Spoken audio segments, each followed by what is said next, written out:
There are opportunities everywhere, and I begin to see myself as if I'm no longer in paid employment, so there's no salary coming in at the end of the month. I need to make money.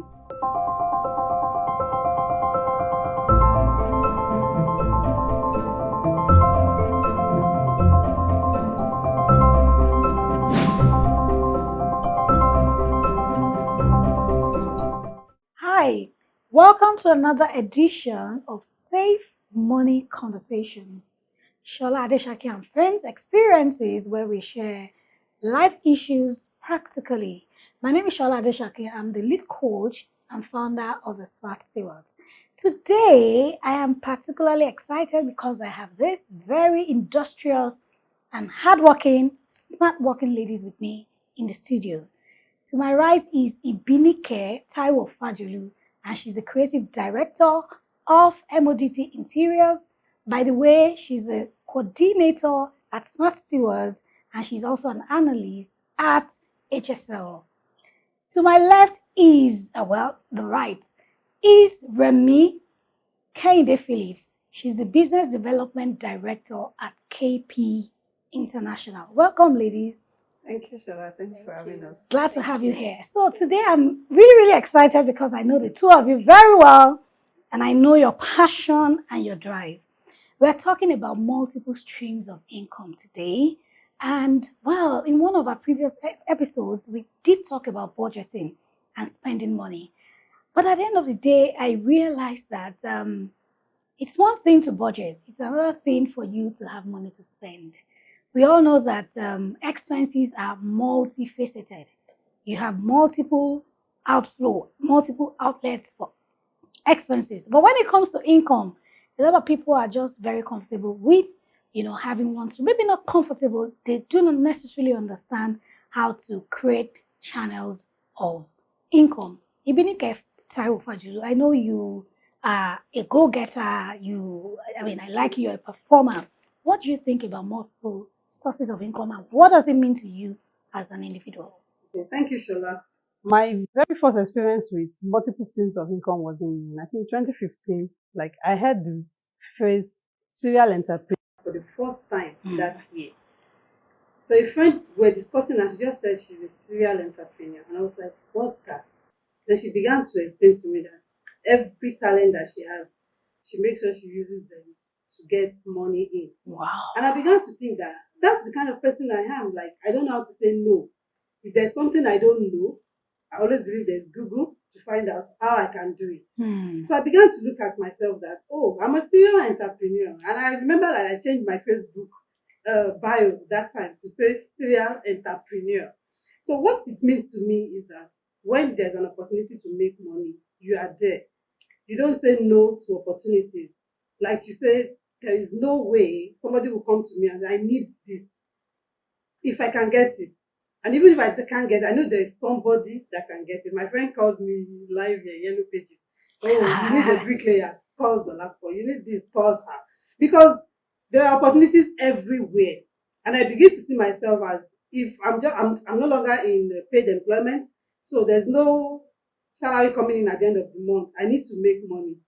I need to get myself to a position where I don't have to beg people to do the little things that I want to do in life. So when there's an opportunity, as an interior designer, I know, okay, I have that as my skill, but I have other passions and I'm beginning to monetize them. And thankfully, I have friends, I have coaches that have taught me that there's no limitation. As long as you are breathing, you are waking up, there are opportunities to be happiness and you are there to do it. So I do a lot of things like, I do branding, I do planning, apart from the other skills that I have. So that's what serial entrepreneurship, that's what multiple streams of income means to me. That there's a bucket and the money, water or money is flowing into it from different areas. Like some of us don't really have all those big investments, but we do have multiple streams of income coming in. And once the bucket fills up, then we can now start to channel them to, okay, I'm saving, Wow. I'm having my emergency fund, I'm paying debts, which is very important, and then I'm also investing. So it is important for us as women, as people, to always know that there's nobody that, like, I don't want to hear that I cannot do this. I don't want people to say, oh, I am not business inclined. If you're not business inclined, you can actually sponsor somebody that is business inclined. Awesome. So that's the way I see it. Thank you. You know, two things that you said just struck a chord. The first thing was you said your friend mentioned to you that if you have a skill, you should be able to monetize it. I mean, whatever skill, whatever talent. I mean, that's amazing. And then as you were talking, I also tried to visualize having multiple streams from which you can then fund your savings and investment. Amazing. Now, let me move on to Remi. From where Ibinike stopped, she did mention monetizing your skills and talents. I know you're a very passionate person, and I know you are a go-getter as well. I mean, if I call you, anybody calls you, you're able to deliver. What gives you the drive beyond the money? And of course, money is the bottom line, but what gives you the drive? What's your personal philosophy about making money? And in essence, what does multiple streams of income mean to you as an individual? Thank you, Coach. For me, I just realized that I have so much energy. And sincerely, I didn't actually start out like that. But as time goes by, I realized that I can always meet needs. So along the journey, when I started out, the online fashion store, I realized that somebody will make a purchase, and afterwards, the person will come back again and push certain things at me. The challenge I have, well, I won't say it's a challenge. It's actually, a plus to me. I don't know how to say no. So beyond the money for me, because I'm even getting to a level now that the drive for me is not even particular about the money. I love the fact that you come to me and I get something for you. So I want to be someone you can always trust. Someone you can always say, let me tell you something. Just go to Remi. I remember somebody was chatting me recently and was saying that I spoke to you about my sister, and she said, your Remi should be able to do it for you. And so the smile that I put on people's faces, the fact that I deliver something for them and they are happy afterwards, it gladdens my heart. Awesome. So basically that's awesome. Thank you. I think both of you have said the same thing. You want to meet the needs of people. And guys, these are two women you need to move with when it comes to energy and passion for delivering on things. One thing that came to mind as both of you were talking was the fact that wherever there is value, there is money. So more often than not, people are complaining, oh, how do I make money? And you know me that I'm also a serial, am I a serial entrepreneur? Maybe a serial entrepreneur, I mean, I can do all things. I can do all things. And I like to take up challenges as well. So for people who think that, so how can I make money? I get those questions. You deliver value, there is money. Wherever there are problems, you provide solutions. At the end of the day, there is money. So whether money is the focus at the beginning or not, at the end of the day, when you deliver value, when you bring a solution to the table, people would always pay you for it. Okay, so good one. Now let's bring it back to you. Talking about serial entrepreneurship. I know you're somebody who doesn't like to say no. Same thing with you. How do you balance that out with being known for something in particular? Personal branding. Now, if you do this, you do that, you do this, you do that. How do you get to a point where people know you for something in particular? Don't you think there's a conflict between being a serial entrepreneur and you building a brand for yourself? Thank you, Shola. There's usually that question of where do we draw the line and what are you known for?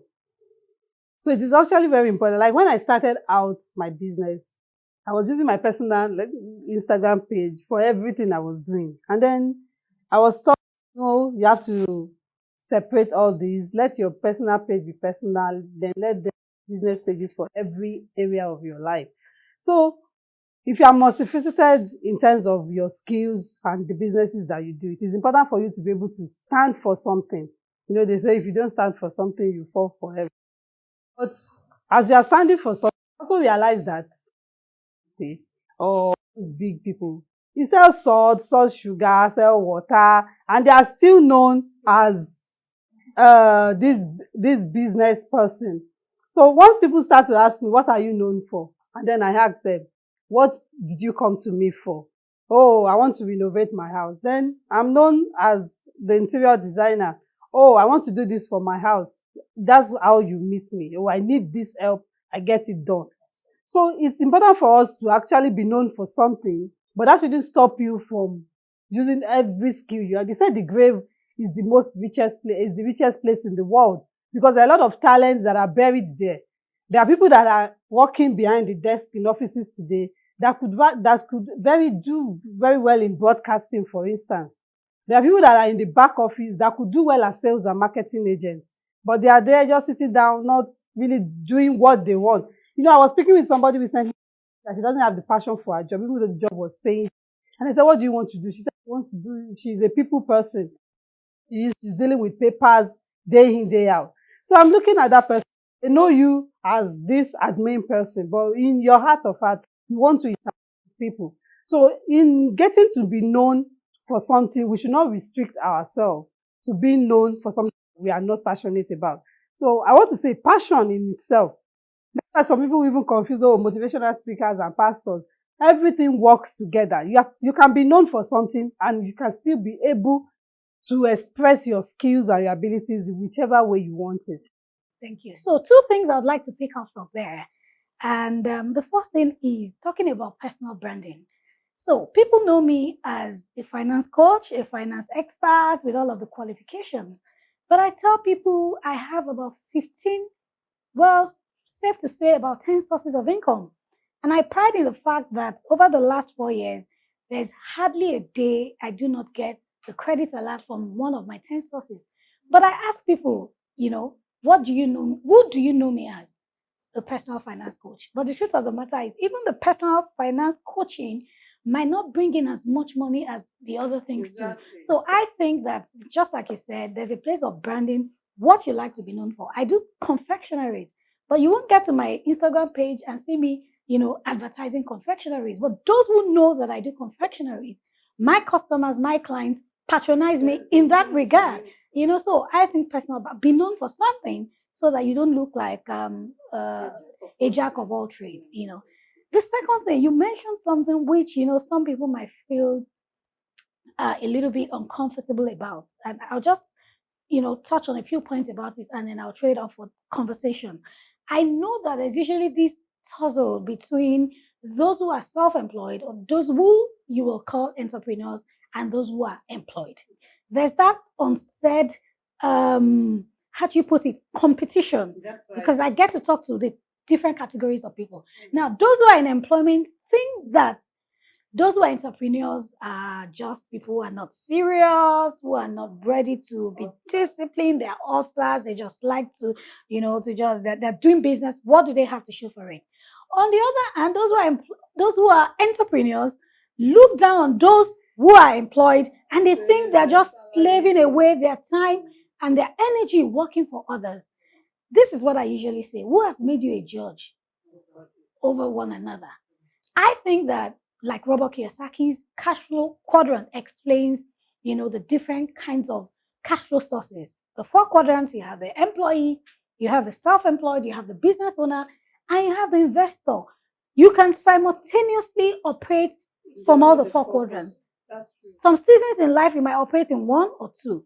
So I think that whether as an employee or self-employed, a business owner or an investor, the most important thing is you're finding fulfillment in what you do.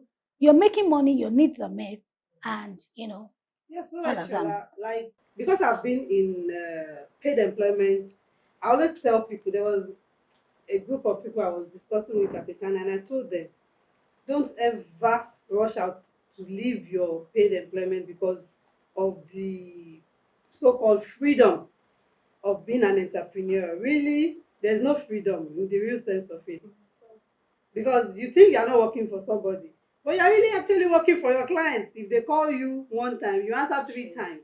So there's nothing like it. Just it's a mirage to actually think that, oh, employer and self-employed people have an advantage over people that are employed in institutions. No, everybody has their strengths. And as somebody who had worked in the bank before I started doing my own business, I understand there are advantages and disadvantages of both sectors. Awesome. While I was working, I was also doing, small, because I'm always a restless, I've always been a restless person.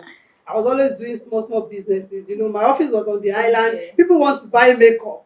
Makeup is just behind us in Balogun, but they'll come and meet me. I want to buy makeup. I'll just collect the money, add my own, enter the market, buy it for them. I've made money, and I didn't even cost me anything. And everybody will come and meet me. Up to eye pencil, people were buying for me then when I was selling makeup. So I was telling I've sold books before while I was still working. But it's because of the kind of person I am. I can't just sit down and I want to do something. But no, it's an error that we should correct. Never look down on people that are working with a company in an established organization. And don't look down on entrepreneurs. Don't say they are hustlers. Everybody has their strength. And like you said, you can operate in the four quadrants at any point in time. I have people who started their businesses and then went back to paid employment. And I recently had a dealings with one of them, and he was like shy to tell me that he's back and he paid. And I said, please, I do not look down on you. Like, I can help you. That means you can move from paid employment to being self-employed and back into the market, and you are still highly priced. Awesome. Like it was like as if it never stopped working. When you are writing your CV and then there's a gap, you're wondering, what do I fill into that gap? What was I doing? But this guy moved and he went back and he's in highly priced HR personnel. So I was saying, please, boss, I like this. If I get a good offer in a multinational company today, you're going to move as well. I will move there and take the job, and I will become a motivational speaker to tell you can actually move from being self-employed into the market again. Awesome. So there's there shouldn't be a competition. Awesome. There shouldn't be a competition. Thank you. So Remi, when we talk about multiple sources of income, what it means is that there are different streams, bringing money to your table.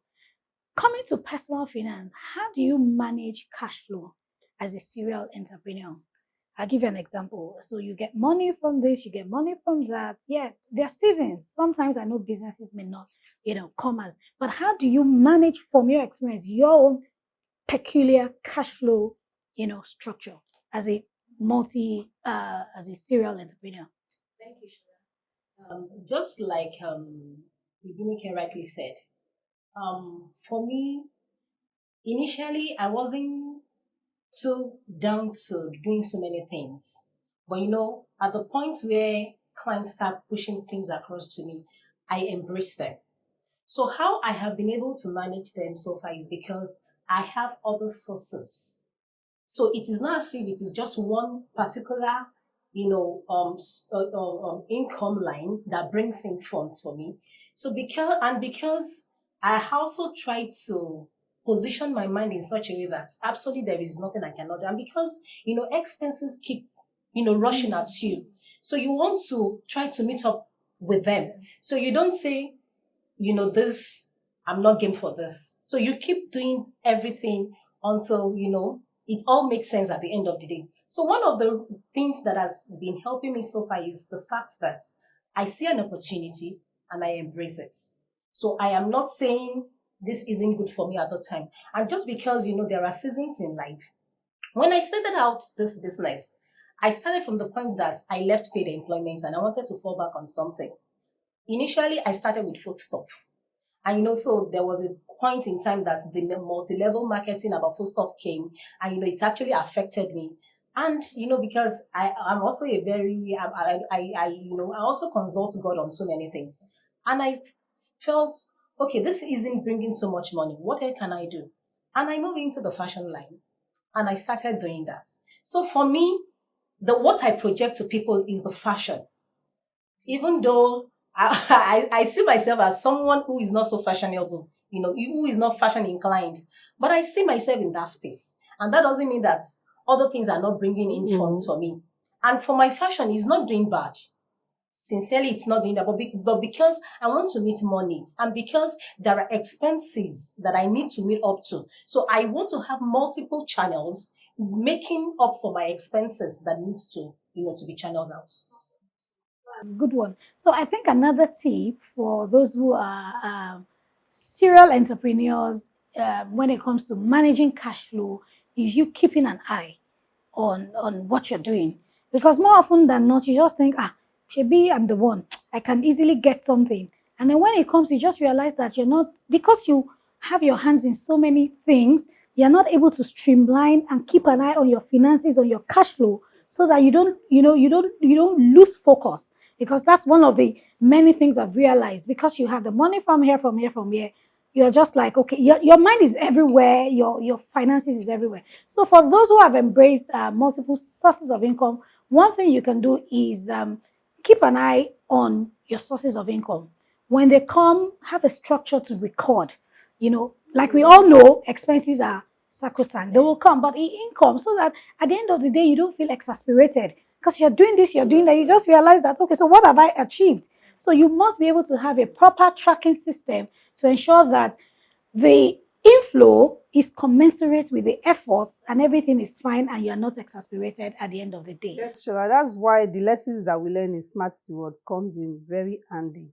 Because as you have said, it is true. When money are coming in, like I have an account that sometimes when people pay money and they say you have paid into that party, I said, well, it has entered the one chance, because really, I would not, every money that gets into that account, I see it as my business money.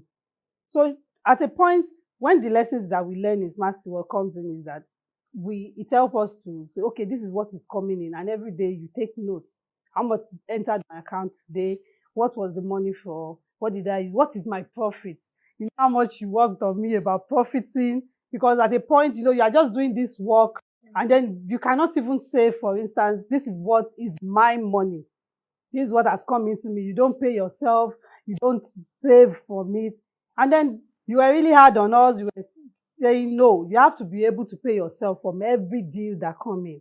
And it has actually helped in maintaining and coordinating the cash flow. So now, because I'm an interior designer, I know what comes in from that part of the business. When it's branding, I know what comes in. When it is the other side of the business, I know what comes in from each of the businesses, and I know what they are going into at per time. Or like before, when the money comes in, they go out the same way. You are mixing business money with personal monies and stuff like that. Sorry, let me also chip in something. I think one of the things that also come handy for me was the first time that I had to open my business account. Because you also mentioned it, on the platform that we are, that, let business be strictly business. And I'm telling you, that thing works. It works like magic. And sometimes I look at some funds in my business account that I'm not touching. You understand? Because if it had by chance, it has come into my personal, account, I know I will have spent it. And, because your mind has to be focused. Like you also told us that when investors come and they want to, put full funds into your business, what do they see? So I have so much streamlined it in such a way that everything that comes into that account is strictly business. And, at the point where I need to, to do transitioning, I had to tell clients, and, they also agreed to that. Well, one last thing I would want us to talk about is how to monetize your skills. And I'll share from my own experiences, because I realize that a lot of people are kind of oblivious about how to, put their skills and talent to work. They hear the phrase monetize your skills, but how does it happen? My example, you all know I like to write. I mean, writing comes to me like sleeping. So I could pick up a pen and just write from pictures or from whatever.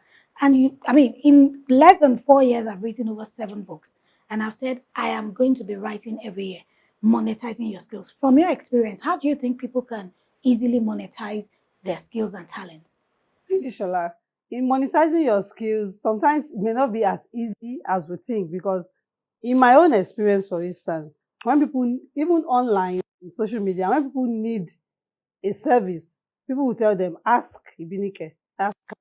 And I will just say, go and meet this one. And that one sells and say, oh, thank you. And that's it. And then you started to mention that, okay, you need to monetize these skills. You are resourceful, monetize it. And it got to a point, I said, okay, if I'm referring somebody to you for a business, I have to find a finder's fee. The finder's fee is actually our talk in Smart Stewards. You get a finder's fee for every referral. Because really, if you are going to take that job as a contractor, you are still going to put your own margin on it and then give it to the person that will execute it. So if you have that contractor mentality, it will be easy for you to monetize your skill. Like you write, it's not everybody that can write. So people can go to the market for people, these errand services. If you are going to be doing errand services, you put your own margin, apart from the transportation, on it, and then somebody is sitting in their house, they are watching, and their food stuff that they are supposed to go to the market to get is already in their house at a cost to whoever has gone to do it. So in monetizing your skill, you need to be determined, number one. You need to separate friendship from business. You need to let people understand, oh, this is what I do, and this is how I make my money. Personal experience, it was not very easy for me, but with all the hard lessons that I've learned being in the tribe that I am, it was easy for me, and people began to understand that, well, if you go, and it really happens that once this service is done, they enjoy it. Like I said, initially when I was still working, I used to sell jewelries, bridal, cheap, jewelries, wedding rings, and the stuff like that. Then I had a very bad experience. I stopped selling gold. And then somebody came to me and said, I want to get married. I need wedding ring. I just realized that somebody could sell this. And I called the lady.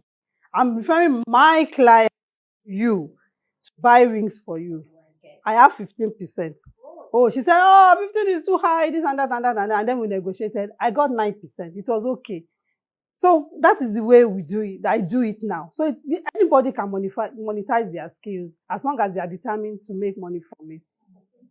So we need to round off at this moment. Remi, do you have any last words? Thing I would like to say, it still boils down to how to monetize your skill. I remember that when I was in the uni, I always like to package gifts, for people during their birthdays, even when I'm not even asked to. I just like giving gifts. So when I started the fashion online, I thought, what other things can I actually bring into this? And I put another stream of income aside, and I named it Gift Registry. I don't know where it came from, but I just realized that it's a skill that I have. I have I have eyes for good things. So I know how to neatly package things for you. And that's another side. So for me, it's like monetizing my skill. And I'm telling you, this year, I'm putting some hampers together, that's no cost budget. That is not so grievous for you, to give to people. So final words, just, try to understand yourself and, know what speaks to you and know what you are passionate and you enjoy doing. All right. Thank you so much, ladies. It's been amazing. I've learned new things. Thank you to our listeners. It's been an interesting time, talking about how you can embrace multiple sources of income, how you can monetize your skills, the cash flow quadrant where you can operate from at any point in time. I hope you have taken some learning points, and I do hope you put them to practice. See you soon on another episode of Safe Money Conversations. Keep growing.